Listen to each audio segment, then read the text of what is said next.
O senhor citou o parlamentarismo, o senhor falou que em determinado momento se tentou fazer o parlamentarismo, se tentou mesmo, mas no Congresso que nós temos, que é extremamente instável, que lá se debate muito os interesses, o senhor não acha que o parlamentarismo seria ainda pior, porque ficaria ainda mais instável? Porque se os parlamentares colocaram em 2005 Severino Cavalcante como presidente do Congresso, porque ele prometeu dobrar o salário deles. Então... A sua opinião, eu acho que é da imensa maioria do povo hoje, né? Quer dizer, como é que vai confiar no Congresso? Para fazer o parlamentarismo, tem que fazer essas reformas primeiro. Tem que mudar o voto. O parlamentarismo com voto não distrital é difícil, porque acontece isso que você está dizendo, né? E aí é o negócio do ovo e da galinha. Nós discutimos muito essa questão. Quer dizer, os partidos são débeis e o Congresso é forte, que é uma contradição. Sem o Congresso, o governo não governa. E os partidos são débeis, mas tem o Congresso. Bom, como é que se melhora os partidos? O parlamentarismo levaria a uma melhoria ou não? Quer dizer, porque nesse momento, o que acontece? Como o Congresso não é responsável ao Executivo, o Congresso vota de acordo com a demagogia dele, e o Executivo que segure. Se for o parlamentarismo, não. Porque aí o Congresso é responsabilizado diretamente.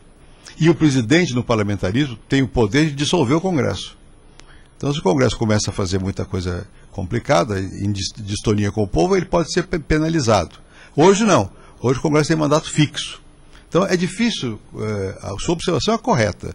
Todo mundo tem medo. Este Congresso que elegeu o Severino, tudo bem. Todo mundo tem medo. Mas será que é este ou é um outro Congresso? Se a mudança do parlamento para o parlamento poderá ou não mudar o comportamento? Não é fácil responder que sim.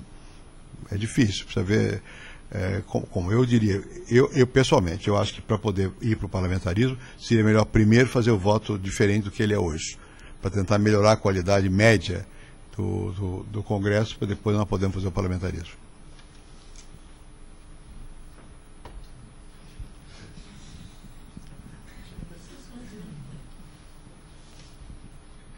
Boa tarde. Senhor Fernando Henrique, eu penso sobre as legendas partidárias e eu acho um desrespeito muito grande com o povo e tudo, você chamar partidos tipo social-democrata, que seria mais ou menos de centro, ter políticas de direita. Eu acho que não condiz com a ideologia, a prática do partido. E, além disso, o que acontece? Tipo, ele citou o parlamentarismo. Eu acho que a gente tem os problemas do parlamentarismo no nosso sistema e não tem os benefícios, né? Porque a gente acaba sendo obrigado a fazer as alianças e ter coisas absurdas do tipo PSDB, PFL, assim, que agora mudou para democratas. É um desrespeito maior ainda, sabe? E você também tem alianças como PCdoB, PT e PMDB, sabe? Você acaba juntando coisas e se perde a ideologia, como o senhor citou. Que, tipo, você não acha um absurdo isso, assim? Não adianta eu achar absurdo ou não, isso é assim, tem que ir por que é assim. Pela razão que eu disse, quer dizer, como você não faz partidos que tenham maioria, e você precisa da maioria no Congresso, não tem alternativa, tem que fazer aliança. Não é só aqui, no mundo todo é assim, né? Você faz, pega o Chile, por exemplo. No Chile havia eu morei no Chile, naquela época o Partido Socialista e o Partido Democrata Cristão eram como PSDB e PFL. Hoje se fundiram para poder governar. E estão governando bem, né? Hoje, se você não tendo maioria num partido, não tem alternativa. Ou o governo cai, e uma observação sua é verdadeira. Quer dizer, nós temos um sistema no qual o parlamento tem muita força e não é parlamentarista. Ou seja, ele tem muita força e não é responsável. Isso eu acho que é um ponto favorável ao parlamentarismo, porque levaria a uma maior. Mas no parlamentarismo também, você tem que ter maioria, então tem que fazer coalizão. Você não deve se confundir, não é, a legenda com a política. O que ela faz na política, né? Você diz social-democrata com PFL. Muito bem. Por quê? Por causa da maioria. Mas a política qual foi? A questão é a política. A política foi a favor do quê? Que tipo de política foi feita? Ela é contraditória com a social-democracia moderna? É contraditório com Tony Blair? É contraditório com a Alemanha? Com o Chile? Não. Não. No passado, a social-democracia típica, ela era socialista. Né? Quer dizer, ela era contrária à existência de meios de produção privados. E ela era favorável a que pelo menos houvesse uma forte controle estatal da produção. Mas isso acabou. Nenhum desses partidos europeus, eles todos, no estatuto deles, mudaram o estatuto. Porque isso não é mais viável no mundo contemporâneo. Então já não existe mais essa distinção que havia no passado. Vai mais longe. A política do governo atual não é muito diferente da minha política. Mas por que não é muito diferente da minha política? Porque não há muita margem de manobra. Você pode ter um pouco mais, acentuar um pouco mais de um lado ou menos de um lado, mas não há muita margem de manobra. Quais são os traços característicos do desafio fora dos partidos, dos problemas atuais? Um é que você tem que organizar o país para uma produção eficiente, mercado. Não tem nenhum país que fuja dessa regra. Cuba. Hoje, o irmão do Fidel, o Raul, está dizendo que Cuba vai ser a China da América Latina. O que é a China? País capitalista de Estado. Né? Talvez só a Coreia do Norte tenha um sistema diferente. Então, o reconhecimento de que as forças de mercado existem é muito grande. Ponto 2. Os liberais autênticos acham que isso basta. Os social-democratas acham que não. Por quê? Porque acham que o mercado sozinho pode dar conta da produção, mas ele não dá conta da distribuição. Ele não resolve o problema da educação, ele não resolve o problema da saúde. Então tem que ter governo, tem que ter Estado. Essa que é a diferença. Né? Você vai ter qual é a dose de ação do governo e onde. E qual é a dose de prevalência do Estado. E tem mais uma outra diferença. Que os mais, a meu ver, mais avançados, não se contentam com a dicotomia Estado e mercado. Tem sociedade. A maior parte das coisas hoje tem que levar em conta que não é nem o Estado, nem burocracia, nem o mercado. É a sociedade civil. As organizações voluntárias, o peso da opinião pública. Enfim, é muito diferente da visão que se tinha, digamos, há 50 anos, onde você tinha dois lados. Então é por isso que você tem essas zonas de confluência. Não é propriamente... É porque você não pode ser mais fiel ao que não existe. Mas então mudou a ideologia e se manteve o nome. Você acha que o PSDB realmente é social-democrata? Acho. Tanto quanto o Partido Trabalhista Inglês ou o Partido Social-Democrata Alemão. Os políticos são os mesmos. Ou socialistas chilenos. Ou a Frente Ampla Uruguaia. É a mesma política. Que é essa. Qual é essa política? Você tem que ter respeito ao mercado, regras para o mercado, agências reguladoras para controlar, você tem que ter uma ação do governo muito ativa na educação e da saúde e muita participação na sociedade. Isso que é social-democracia contemporânea. Tem gente contra isso? Tem. Os liberais puros são contra isso. Eles acham que não tem que ter ação de governo, é o mercado sozinho. E tem outros que também são contra, que deve ter mais Estado. Por exemplo, o Chaves. Ele acha que tem que ter mais Estado. Mas os social-democratas acham exatamente isso. Aí a surpresa é que o PT ficou mais social-democrático, para o meu gosto, para o meu prazer, digamos assim. Né? Mas eu não encaro isso como se fosse uma, aspas, traição. Eles não tinham alternativa diante da realidade. Não tem alternativa. Não dá para ficar pensando o que se pensava há 30 anos, porque o mundo mudou. Então você tem que. O problema é que você tem que alterar a sua visão do mundo e não pode julgar a realidade com a lente do passado.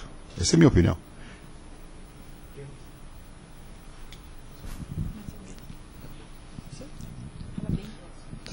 Então, senhor Fernando, você acabou de falar do Chaves, e agora está na pauta o assunto do Mercosul, que a Venezuela entrou e o Congresso brasileiro está vendo se aprova ou não a entrada. Tem gente que apoia e tem gente que é contra, por causa do governo que o Chaves está fazendo, que é uma coisa que está saindo um pouco da regra, dos conceitos republicanos que a gente prega.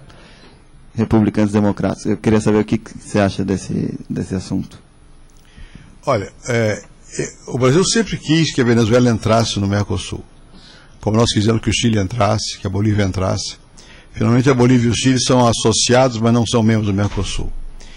Não por razões da ideologia republicana, no caso do Chile, mas por razões que o Mercosul implica também certas regras de tarifa externa comum, quer dizer, o mesmo imposto para importação e exportação, e o Chile tem um imposto muito mais baixo que o nosso e tal.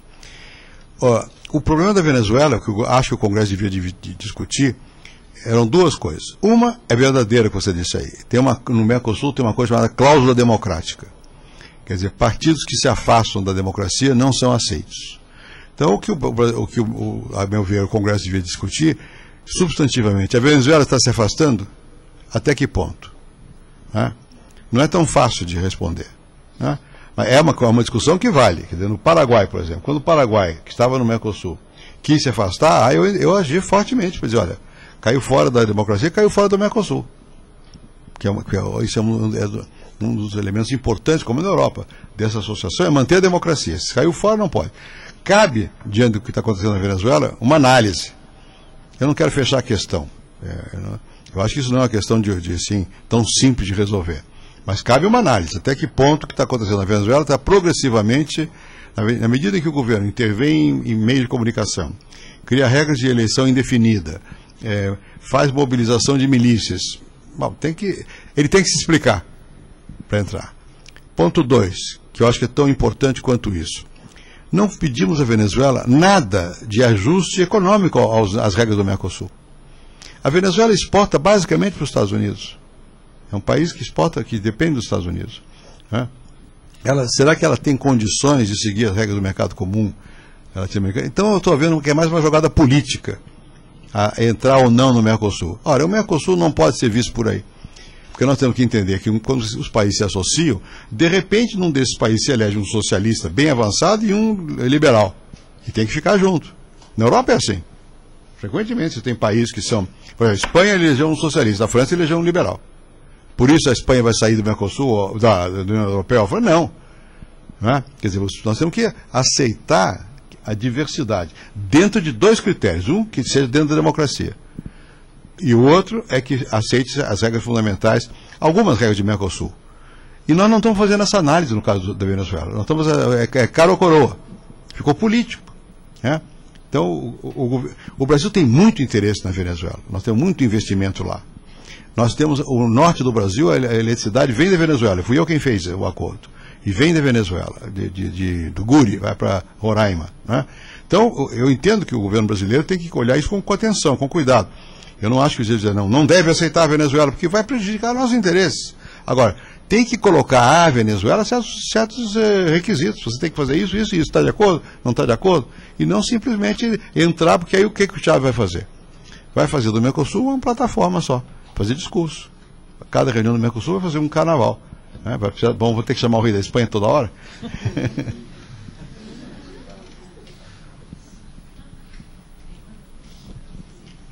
Mas só aqui, geralmente só mulher pergunta, aqui é só homem. Então, minha pergunta é qual a diferença entre a social-democracia e a terceira via do Tony Blair, e se daria certo aqui, qual é a diferença, entendeu?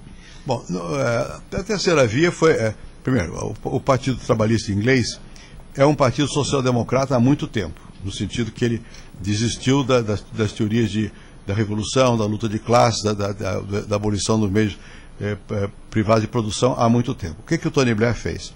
A partir de ideias, sobretudo de um sociólogo chamado Anthony Giddens, que insistiu muito sobre a questão da terceira via, também na terceira via, uma questão da sociedade civil, etc., etc., eles fizeram uma forte mudança no sistema educacional, no sistema de saúde na Inglaterra, e o Tony Blair fez um bom governo.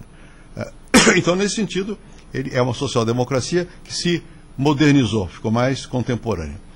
Onde eu tenho discordância do Tony Blair é na questão da guerra do Iraque e na questão da política externa, onde ele se atrelou ao Bush, a meu ver, de uma maneira suicida. E, aliás, se suicidou mesmo, perdeu o prestígio e tudo mais. Né? Mas é um partido social-democrático. Nós aqui, negócio de terceira... Eu participava da terceira via, né? dos encontros da terceira via com Clinton, com Tony Blair, com o D'Alema, enfim, com Lagos. Agora, cada país, é difícil dar uma receita para um país, porque cada país tem sua problemática diferente. No Brasil, necessariamente, haverá maior preocupação nacionalista do que na Inglaterra, porque nós temos ainda muitos problemas que requerem um certo apelo nacional mais forte. No Brasil, certamente, a participação do governo vai ser mais forte, até na produção.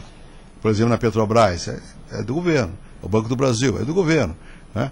A Inglaterra não. A Inglaterra, o Banco da Inglaterra não é só um banco central. Não há um banco oficial inglês. Né? Não tem uma companhia de petróleo do governo. Né? Então, você não pode usar uma receita. Não existe isso. A terceira via social-democrática vai ter que se adaptar às várias situações. Mas eu diria, dentro da família geral, sim, participamos todos mais ou menos do mesmo universo de valores.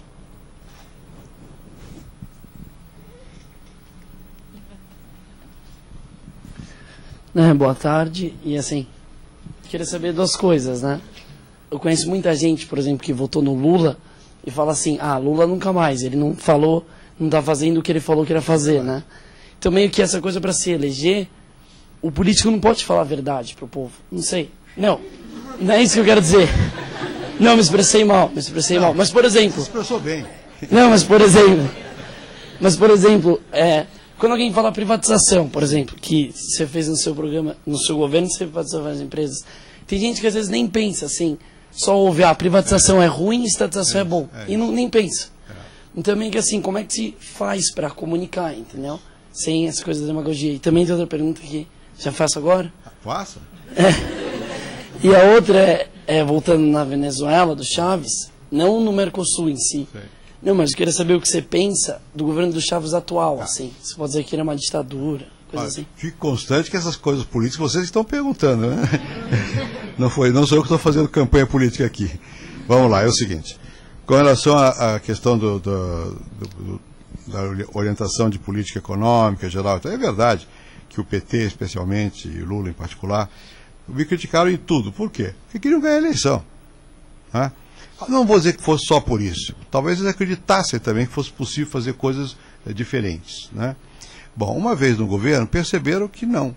Né? Quais são as coisas que não mudaram desse ponto de vista? Uma que nós mudamos alguma coisa da estrutura do governo brasileiro, criando o que eu chamo de as agências regulatórias, por causa da privatização. Depois eu explico um pouco melhor. Isso, eles eram contra, e aí chegaram lá, não mudaram nada.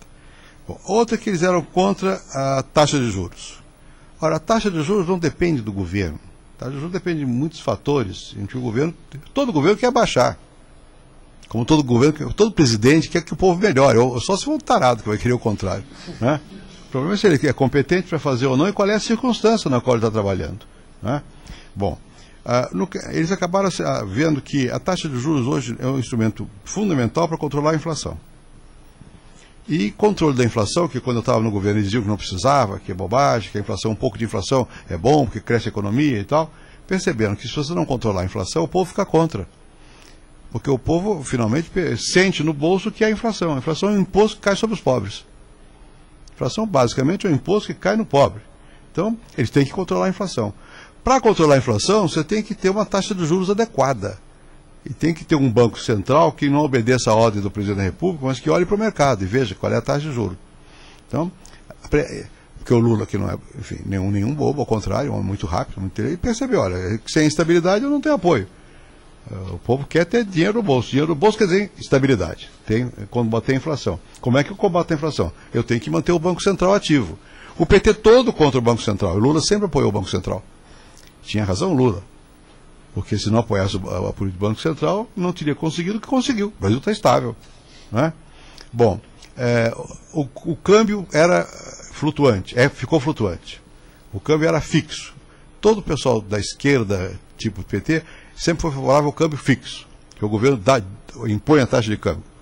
Bom, quando chegou lá, ele disse, não dá, tem que ser flutuante, porque hoje tudo é flutuante. Se você faz o câmbio fixo aqui, eles fazem uma corrida contra a sua moeda e você perde. Isso é muito técnico, não vou entrar em detalhes. Então, ficaram com o fixo. A lei de responsabilidade fiscal. Não se pode, está esfolando os estados, botando limite, tem que aumentar o gasto público.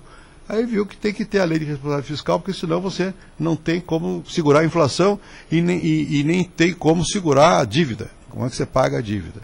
Então, a vida obrigou o PT a se ajustar a esses a vida e a capacidade rápida do Lula de entender, né, e alguns ministros dele. Eu não acho que eles agiram como tinham que agir. Se não fizessem isso, era um caos muito maior. Né? Isso não quer dizer que seja igual. Não é igual em algumas coisas. No caso das políticas sociais, eles como a situação é melhor, foi bom, porque eles pegaram o que nós tínhamos feito, as bolsas, e juntaram numa só. Né? E aumentaram a coisa e aumentaram o número de pessoas. Tudo bem, eu sou a favor. Né? Agora, o que não foi feito é que para você ter uma taxa de crescimento maior e dar mais emprego, e portanto depender menos de bolsas, você tinha que ter mais confiança no futuro, mais investimento, menos gente tomando decisões na Petrobras, no Banco do Brasil, nas agências regulatórias. Aí há diferenças de ponto de vista. Né? É verdade que o Lula pregava uma coisa e fez outra. Isso tem que ser sempre assim? Não. Podem ler o que eu escrevi. Eu tenho 2 livros sobre campanha. Um chama-se Avança Brasil, o outro não me lembro mais como é que chama. Mãos à obra. Mãos à obra. Bem, vai ver o que eu disse que ia fazer. Eu fiz aquilo. Eu não fiz 100%, porque eu não consegui. Mas eu não fiz nada diferente do que eu propus lá. Né? Bom, portanto, eu não tenho por que dizer, não, eu disse uma coisa e fiz outra. Não. Você pode dizer, não, eu estou contra o que você disse, porque eu estou contra o que você fez, você não fez o suficiente. Aí eu estou de acordo. Agora, eu não disse uma coisa e fazer outra. Eu não acho que é necessário isso. O Lula fez isso. Ele disse uma coisa e fez outra, porque a realidade não o deixou atuar de outra maneira. Essa que é a situação. E eu acho que quanto mais for possível dizer e fazer a mesma coisa, melhor. Né? E, às vezes, as diferenças que aparecem como muito dramáticas são por outra razão, é pelo poder. Então, você usa a ideologia para camuflar o seu interesse real, que é de ganhar, chegar ao poder. Então, acusa o outro não serve para nada, tudo errado, e quando chega lá faz a mesma coisa que o outro. Né? E quando chega na campanha diz o contrário. Agora, privatização é um bom exemplo disso, você diz por quê? Privatização, sobretudo a última campanha, virou tabu, parece que é uma coisa muito errada. O Lula acabou de privatizar muito mais que hoje as rodovias. Privatizou 2.600 quilômetros de rodovia. Agora, no mês passado, né? Depois da eleição. Né? E na campanha disse que não tinha que privatizar. Eu não acho que a gente deva dividir o mundo entre privatistas e estatistas. Certas coisas têm que ser do Estado. Outras podem ser privadas. Em qualquer situação, o Estado tem que existir. Então, suponha a concessão de rodovia. Se não funcionar acho que a ANIT chama-se, uma coisa assim, Agência de Transporte Rodoviário, para controlar o que está sendo feito, as empresas vão abusar. Então você tem que ter ação de governo, regulatória, sempre. Né? Agora, por que você chama o capital privado? Porque não tem capital público. Quer dizer, como é que o Brasil se criou, né, cresceu, nos anos 50, 60, 70? Muito simples não, mas foi da seguinte maneira. Imposto. Quer dizer, como é que se fez a Petrobras? Eu era favorável e sou a Petrobras. Petrobras eu fiz campanha pela Petrobras, o petróleo é nosso e tudo mais. Muito bem.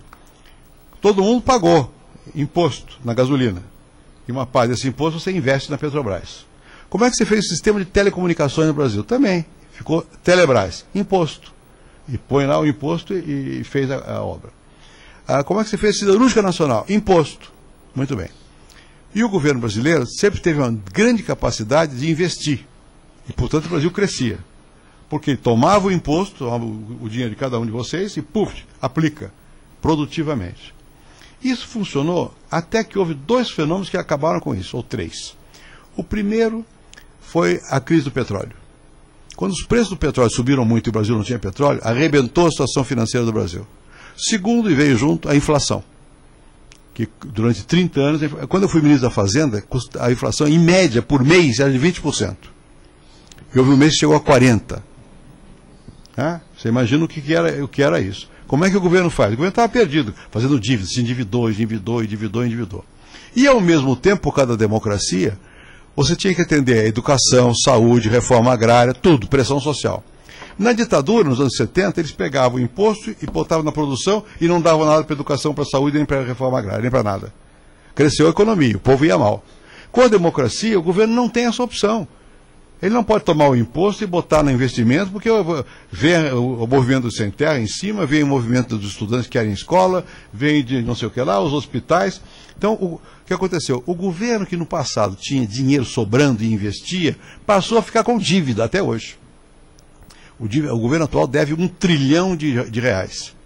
Então ele não tem como investir. O investimento nunca foi tão baixo como agora no Brasil. Não é culpa do governo, é a situação. Ele, quando diga comigo, diz que é culpa dele. Não, não é culpa. Não, é a situação que levou a isso. Então, quando você não tem dinheiro, ou você pede o capital privado, ou você para de crescer. Pega a questão do telefone. O telefone, alguns de vocês são muito moços, não sabem, não se lembram. O telefone era o seguinte, você tinha telefone em casa, quando tinha, pouca gente tinha, custava muito caro, você lançava no imposto de renda, entre seus bens, um aparelho de $10 mil, $10 mil, sei lá o quê. Você pega o telefone e põe aqui, tira do gancho, põe aqui. Aí fica conversando. Ah, deu a linha, aí você pega. Porque não dava linha. Era assim. Era assim. Quero falar com o Buenos Aires, 2, 3 horas de espera. Hã? Era assim. Bom, e o governo não tinha como, não tinha dinheiro para dar o salto. Então, ou você chama o capital privado, ou você não tem o que fazer. Aí não teria internet hoje. Se não tivesse privatizado, ia ter, mas ia demorar muito mais tempo e tal. Então tinha que privatizar, para poder fazer avançar, como avançou. E ao privatizar, tem que tomar cuidado. A Argentina privatizou. O que ela fez? O México. O México privatizou, pegou a companhia telefônica pública e deu para uma pessoa. Hoje é o homem mais rico do mundo. Isso não é vantagem, porque aí é monopólio do mesmo jeito.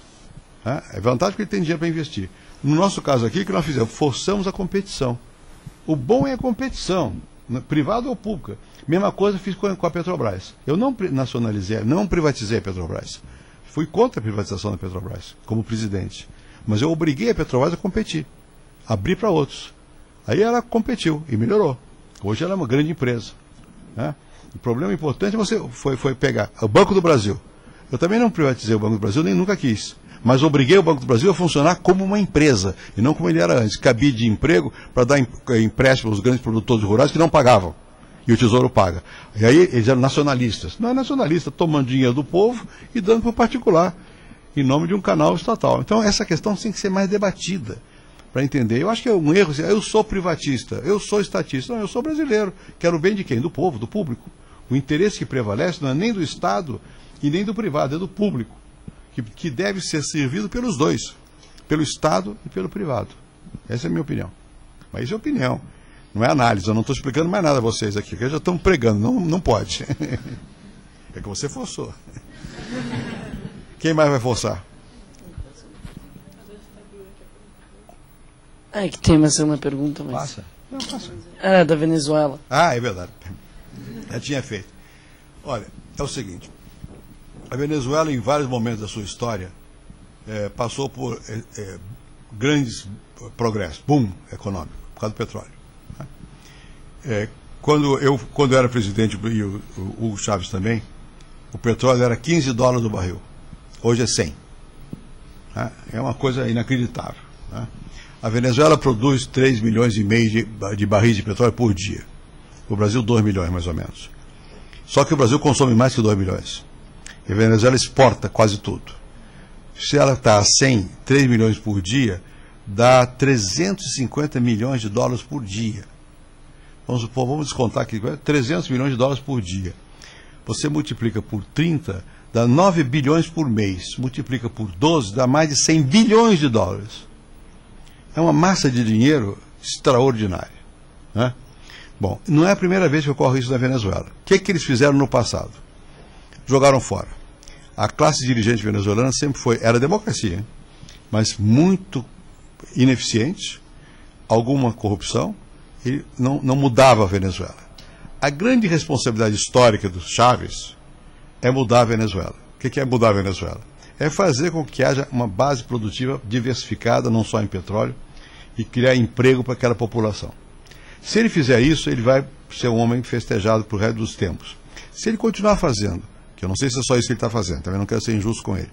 Política externa, pressão, criticar pode criticar à vontade, mas não pode concentrar nisso, e provocar, e não estiver modificando a base produtiva venezuelana, mas apenas dando dinheiro a quem precisa, quando acabar o dinheiro, acabou tudo. Outro dia eu falei com o embaixador da Venezuela, eu quero ir à Venezuela, porque eu queria ver de perto, porque eu não quero ser injusto, eu conheço bem o Chávez. Visto de longe, ele me dá a impressão que ele está fazendo muita demagogia e pouca ação. Mas eu não sei, eu quero ver se ele, ao lado da demagogia, está também fazendo ação. Se ele, ao lado da demagogia, estiver fazendo ação, bom, está fazendo o que tem que fazer, para o bem do povo da Venezuela. Eu tenho dúvida, mas eu tenho dúvida. Agora, eu não gosto dessas atitudes dele de essa coisa de acabar com fazer um terceiro mandato, um mandato indefinido, nem é isso, mandato indefinido, de fazer a intervenção tão direta na questão dos meios de comunicação que o criticam. Isso não é democrático, né? A confusão de pensar que democracia é plebiscito é fatal, né? Os tiranos na vida inteira se elegeram. Hitler, para começar. Mas não foi só esses. Quantos tribunos romanos viraram ditadores com o apoio do povo? O ditador, em geral, vai com o apoio do povo. Não é isso. O que caracteriza a democracia não é ter a massa. São as regras de funcionamento. Como é que você toma a decisão? Como é que você alterna o poder? Como é que você respeita os direitos da minoria? Né? Como é que você garante a liberdade que são contra você? Isso é que é democracia, não é ter a maioria. A maioria massacra a minoria, e aí? Todos os ditadores tiveram maioria em algum momento. Ou quase todos. Não todos, mas quase todos tiveram maioria. Bom, então, essa confusão entre maioria e democracia, que é o que se usa para justificar o Chaves, não é válida. Isso não é assim. Né? Bom, eu acho que ele aí está exagerando.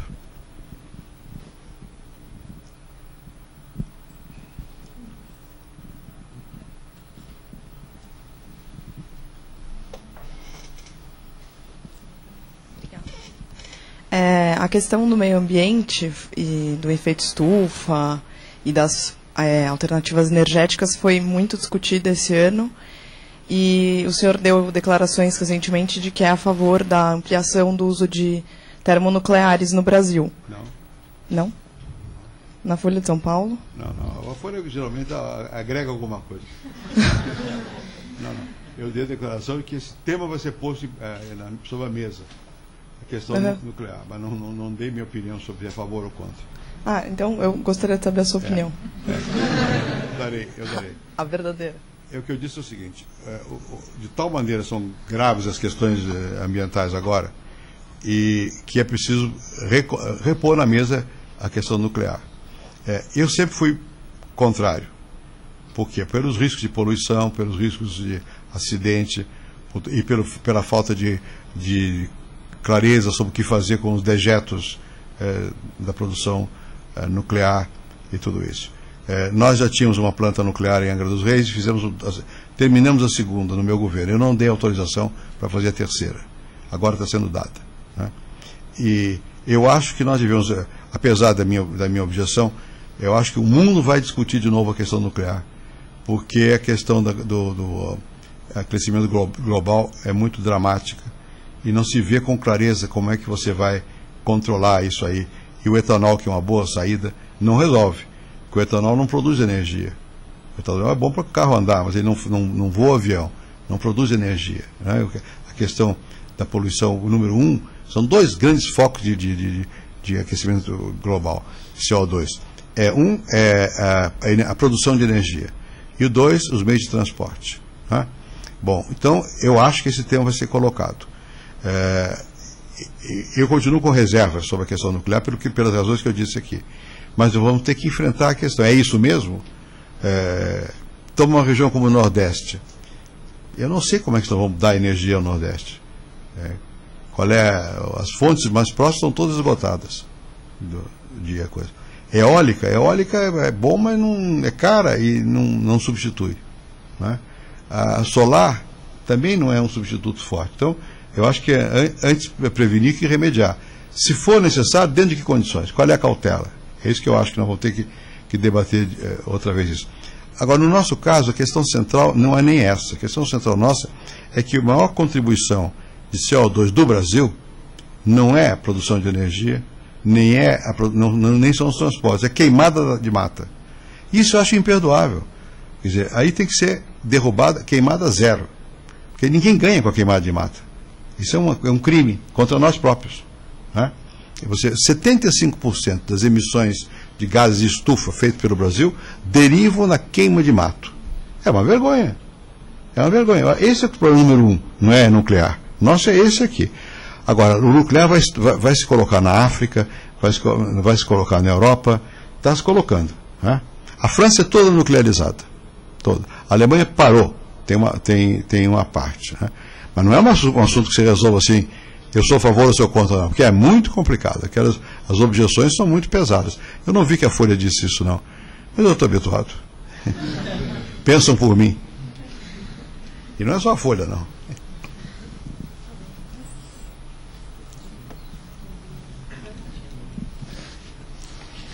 Eu de novo. Então, queria saber duas perguntas. Primeiro, se as brigas internas entre o PSDB, por exemplo, agora o Aécio e o Serra, se não atrapalha essa desunião, se não atrapalha a luta ideológica contra o governo.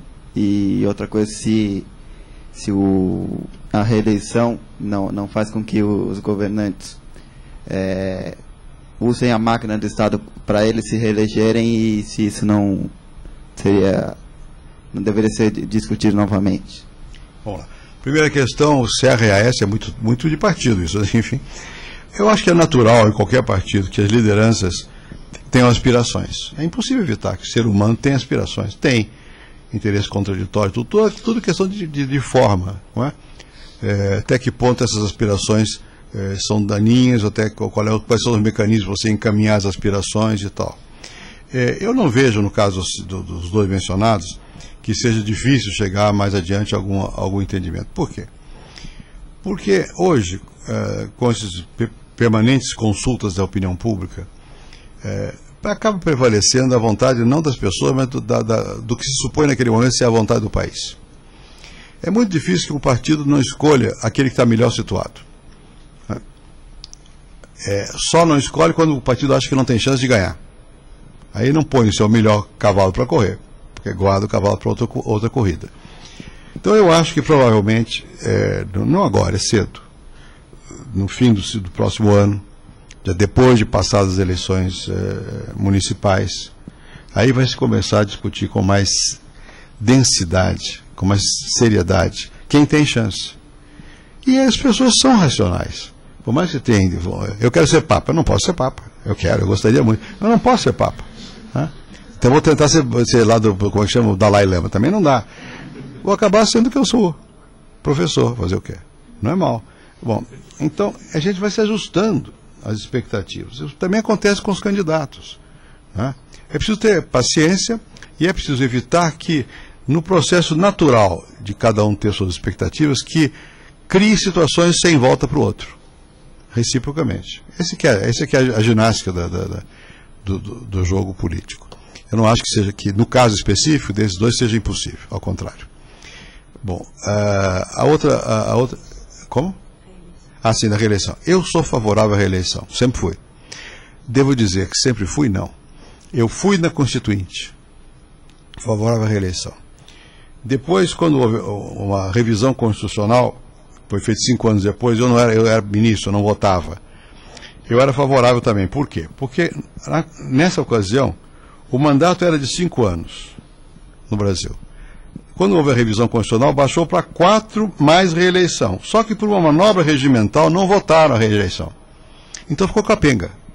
4 anos, sem reeleição. Por que eu acho que isso não serve? Porque em 4 anos não dá para você realmente imprimir uma marca no governo. Sobretudo em países como no caso nosso, mais tarde pode até mudar, porque isso não é uma coisa de princípio, tem que ver a conjuntura em que está operando, né?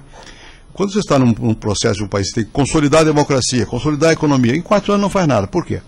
Porque no primeiro ano a gente tateia, aprende a governar. Eu tive sorte porque eu aprendi antes de ser presidente, que eu estava ao lado do outro presidente. Mas se você não tem experiência, leva 1 ano aprendendo. Bom, aí você começa a governar. Quando chega no segundo ano, no fim do segundo ano, já tem candidatos. Quando eu estava no meu primeiro mandato, no final do segundo ano já tinha candidatos. A minha sucessão. Quando tem candidato, o poder vai da sua mão, vai para o outro, porque o poder vai sempre para o futuro. O poder é como a bolsa, olha o futuro. Né? Vai para o futuro. Então você não governa. Então, o meu raciocínio naquela ocasião foi o seguinte: se eu aprovar a reeleição, eu, em vez de governar 2 anos, eu vou governar, quem sabe, 5,5 ou 6. Eu, na verdade, quando concordei em aprovar, eu não queria eu ser o candidato, eu queria só a prova que aí eles pensam que eu vou ser, eu ganho tempo. Aí chega uma certa hora e diz, se não é você, perde a eleição. Vai acontecer com o Lula de novo agora. Não é ele. Os outros dizem, tem que ser, senão não ganha a eleição. Bom, agora, então eu sou favorável à reeleição. Se fosse em situação mais normal do Brasil, 4 anos eu sou contra. Em qualquer país. 4 anos eu acho que não dá sem reeleição. Se fosse um país, numa situação mais normal, de 5 a 6 anos já é suficiente. Acho eu. É possível. Né? Sem reeleição. Agora, a questão que você colocou, se vai usar em seu benefício. Depende de duas coisas. Das leis, que no Brasil são frágeis, e do comportamento. Eu não fui acusado de usar máquina. Eu nunca fui acusado de usar máquina para minha reeleição. Nunca. Né? Bom, e não usei. Até certo ponto, que aí não é a máquina. A vantagem de quem está no governo para se reeleger é grande.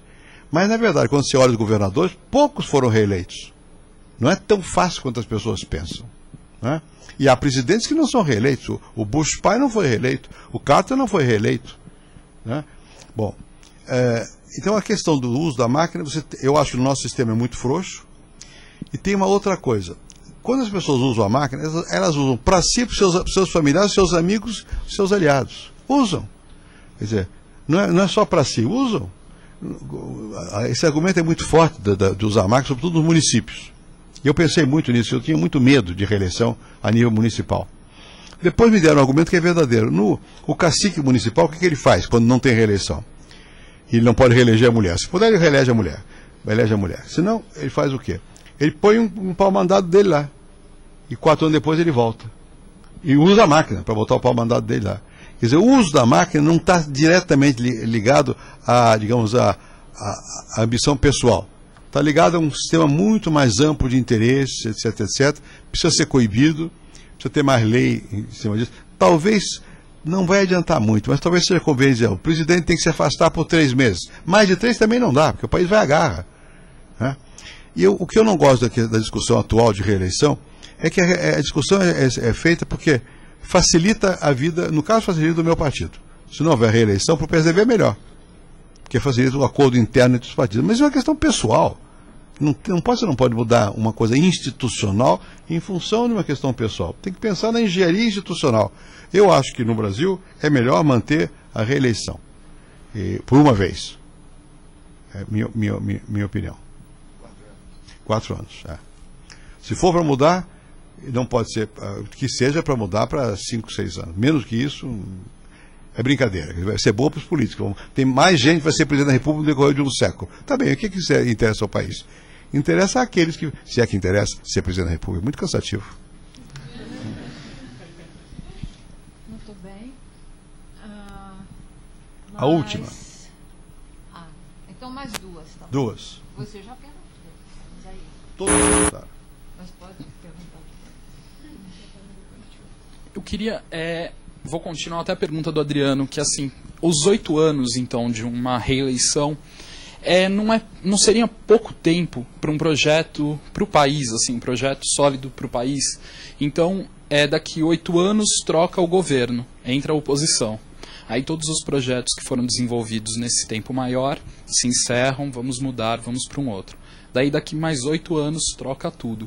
E o país não muda em 8 anos. Então eu queria saber também como resolver isso, se 8 anos não é pouco tempo, né? Esse é o argumento da monarquia, hein? Cuidado.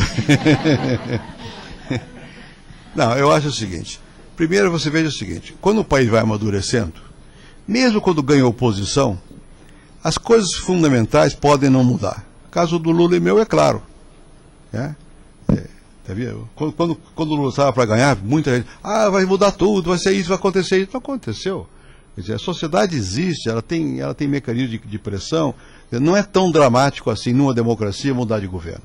Na medida que nós vamos avançando na democracia, não é tão dramático assim mudar de governo. Então, segundo, eu acho também que você pode eleger 8 anos depois alguém do seu grupo, do seu partido. Se o povo estiver contente, elege um do seu partido. Se o Sérgio tivesse sido eleito, em 2002, que o povo não queria mudar. Tem que respeitar o povo. Até porque o povo se cansa de ver as mesmas pessoas. Quer mudar de vez em quando. É ruim para quem quer ficar, mas ele quer mudar. Deixa que mude. Né? E eu acho também uma outra coisa, que a gente pode ser contrário num momento, com raiva e tal. Mas a longo prazo, se você tem 8 anos de governo, você naturalmente, muita gente está acomodada na situação política, tem seus cargos. E passa a enrijecer o poder do governo de mudar as coisas. Porque tem tantos interesses alinhados que você não muda. Então, quando você muda o partido, isso força também as mudanças. Né? Enfim, eu acho que o risco de permanência é maior do que o risco da mudança. Eu sou mais favorável que mude. Última questão.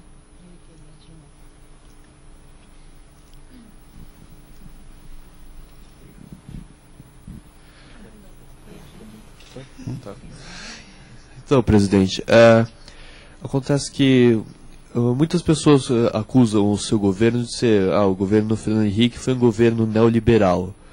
O governo Fernando Henrique foi um governo que desestatizou, tirou empresas do povo, fez não sei o quê. E os seus adversários críticos do seu governo usam esse argumento muito contra o senhor. E mesmo o seu partido, nas últimas eleições, parece que não procurou defender, não procurou contra-atacar essa tese. Disseram que o candidato Alckmin ia vender a Petrobras, por exemplo, e ele se defendeu disso de uma forma que não fosse realmente defender o seu governo, mas proteger ele mesmo. Então isso leva a duas perguntas. Primeira, como o senhor se defende dessas críticas? E a segunda, se o senhor acha que o seu partido está tendo uma atenção devida a isso, dando atenção devida? Primeiro, neoliberalismo é um invento de briga política, né? Não existe nada, você tem liberalismo, né? E que é uma corrente de opinião que basicamente defende as liberdades individuais, etc, etc. E na parte econômica é a ideia de que o mercado resolve as questões. Havendo a liberdade, o mercado resolve. Bem, eu não acredito nisso. Eu nunca fui neoliberal, não sou, nem o meu governo foi. Eu acabei de dizer aqui reiteradamente, você tem que ter regras, você tem que ter governo ativo, você tem que ter, agora o que você não pode, aí é outra coisa.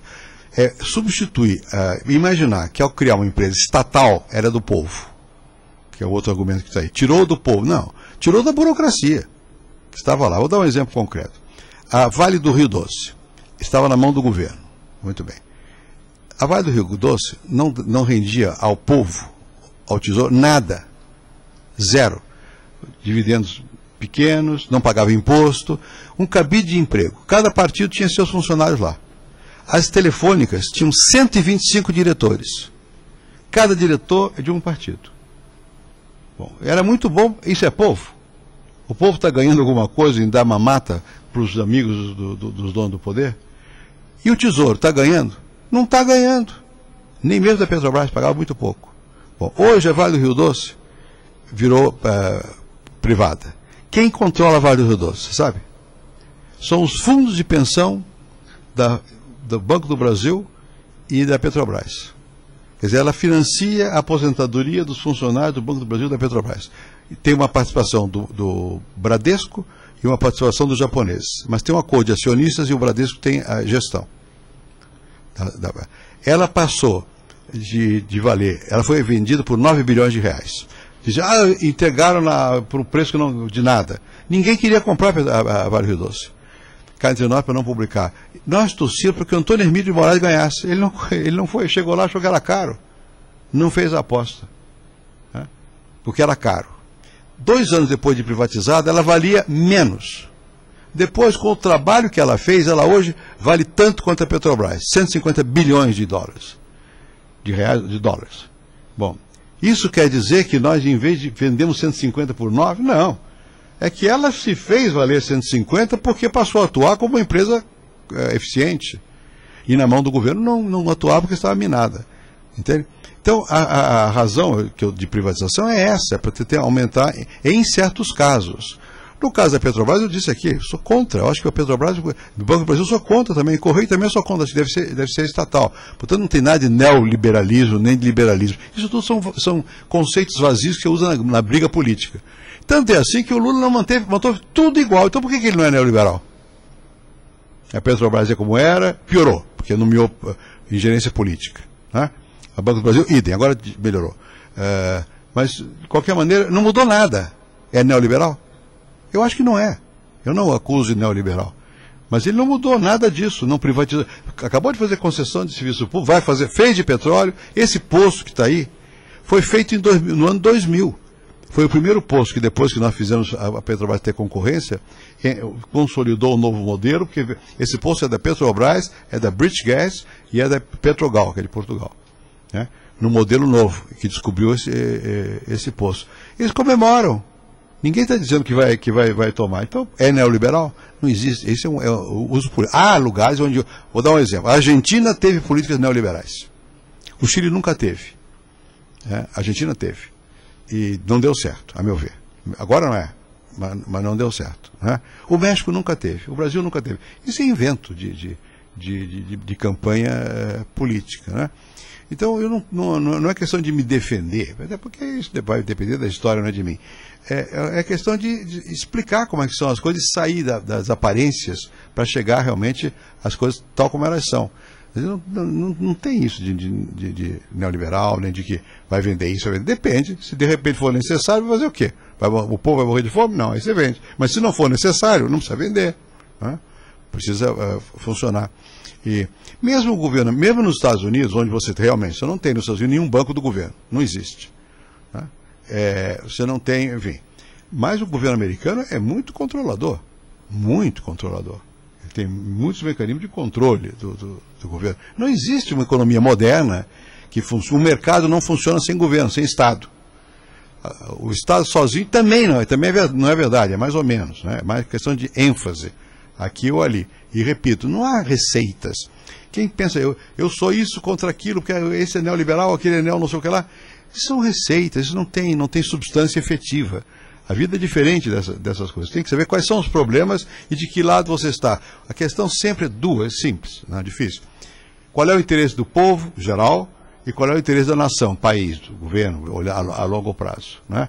Isso tem que se perguntar isso sempre. Qual é o interesse?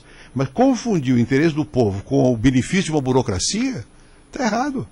Essa burocracia está tomando dinheiro do povo, não está se beneficiando do dinheiro do povo e não está ajudando o povo. Então essa confusão de estatal é igual a patrimônio do povo não é verdadeira, depende de como. Em certas circunstâncias sim, em outras não. E o privado pode ser útil ao povo, ou não é bom ter telefone rápido? Né? Vai recusar celular porque é privado? Quero ver. Bom, eu vou agradecer a presença de vocês, porque depois temos que ir uma fotografia aí, me parece, né? E com o tempo eu vou ficando cada vez mais velho, mais triste, não sai fotografia.